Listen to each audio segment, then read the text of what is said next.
Hello everyone, welcome to the Final Cut. Mark the Movie Man here. So glad you could join us today on our little sliver of the internet. Well, it is October, which means it's horror movie season for the rest of the world, though here at the Final Cut, it's always horror movie season.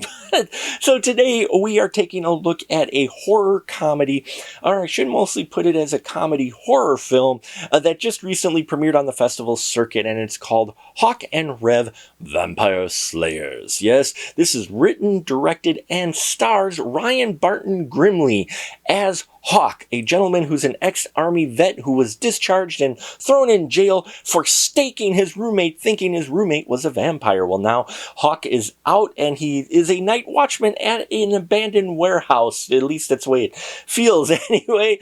But he's still looking for that proof that vampires are out there. And once he thinks he's actually found some, he enlists the help of his buddy Rev and a writer named Theo to help get that proof to show the world that he wasn't crazy and that vampires do exist.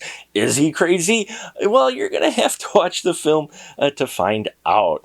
Hawk and Rev Vampire Slayers was an entertaining film. We have seen horror comedies done like this before, but that's not a bad thing if it's entertaining, and I think there's a lot of fun to be had here. The Hawk character especially, played by Ryan Barton Grimley, as I mentioned, his energy and just style and the way he wrote this character is just crazy. You're not quite sure if you're going to love to hate him or hate to love him or something in between, but he's just this really kind of macho guy trying to play it up, and you're trying to figure out, really, is he crazy? Is he not?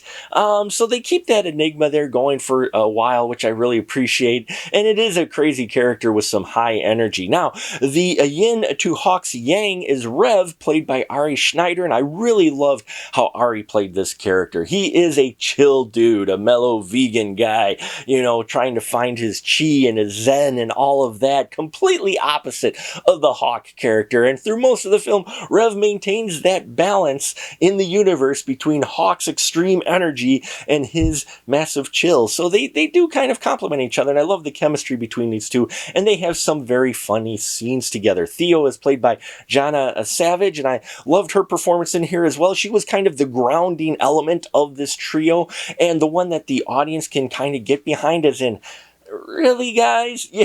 So that's definitely a character, I think, that out of these outrageous characters you meet is probably the most normal, if you will, the one that the audience, I think, is supposed to kind of connect with. And I think they accomplished that. The production value is high for this, though I will say it is a comedy horror film more likely, because there's a lot more comedy in this film than horror elements. Don't get me wrong, there are still some really interesting and fun kills in here that are in, your vampire horror film style, so I appreciate that. And there's a lot of practical effects used, especially near the climax of this film. I love the fact that they kept it all practical, looked fantastic, visceral, and just old school approach to the horror film. Again, the energy and the editing of this film kept me going through it and interested in where they're going.